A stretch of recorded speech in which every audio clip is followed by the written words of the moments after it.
Hi, boys and girls, and welcome to Mr. Dave's Neighborhood. Today, we're going to talk about raising kids and the little intricacies that go along with that. Okay, battling a cold, but let's talk about kiddos. I take my glasses off, blind as a bat, it's causing some reflections.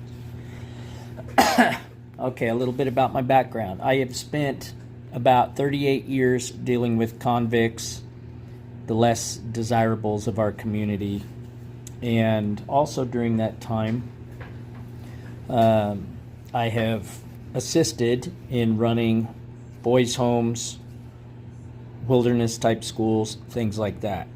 And as an example of why I feel like I have a reason to have some say in this topic is because I'm pretty successful with kids most of the time.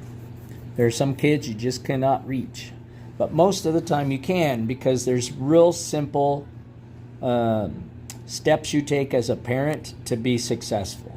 One, I'm not your friend.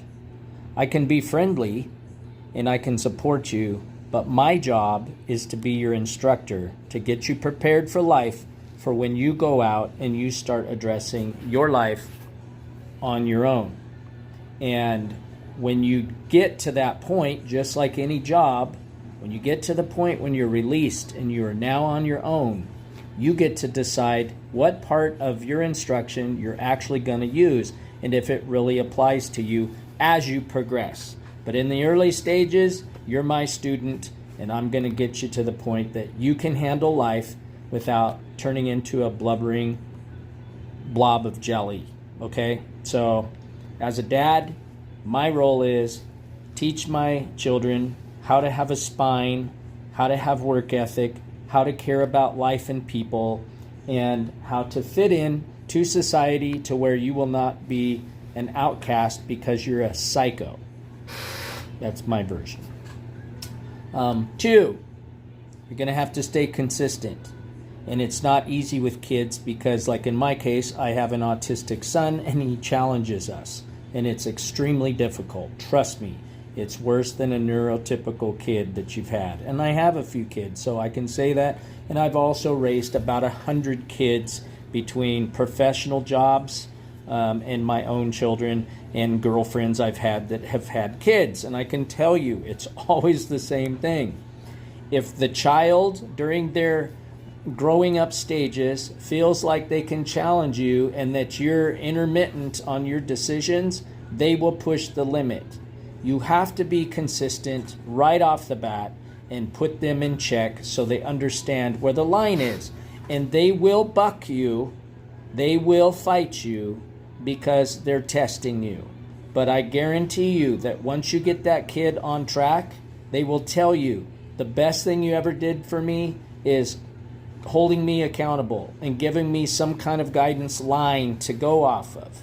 Same thing you ask prisoners, what are you afraid of when you get out of prison? 9 times out of 10, they're afraid of no structure because structure helps keep them on track.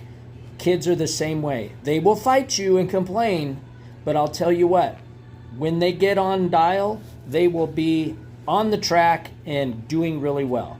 But the key is you have to stay consistent. You have to make a very clear line of where you stand and hold them accountable to it, even when it sucks for you as a parent. I used to have parents, I used to work for the Oregon National Guard Youth Challenge. It's basically a military boot camp for troubled kids.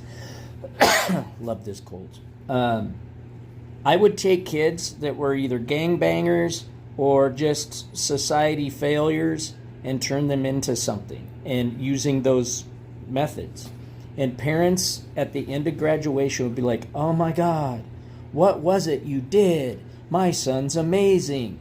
9 times out of 10, the failure of the child is because the failure of the parent to stay consistent and make very clear lines drawn in the sand of where you stand and what the rules of the game are. There's nothing worse than being somebody that has a job, you're playing a game, and nobody can tell you what the rules of the game are. And then you're going to be held accountable for things that you don't really understand were part of the rules of the game. Kids want to know, where is my line? what's considered okay, what's not okay, because then they can react and understand where you're coming from. But if you're like, yeah, just don't get in trouble, that's not enough. You're going to have to say, do not smoke pot, do not go drinking before you're old enough, do not stay out till 2 in the morning without me knowing what's going on, do not drive your car on specific days of the week. Whatever it is, you have to be consistent and you have to be very clear with your rules. If you do that stuff, your kids will be spot on and you will be proud of them.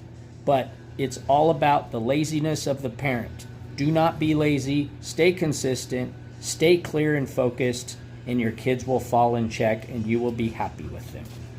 There you go. Welcome to Dave's Neighborhood.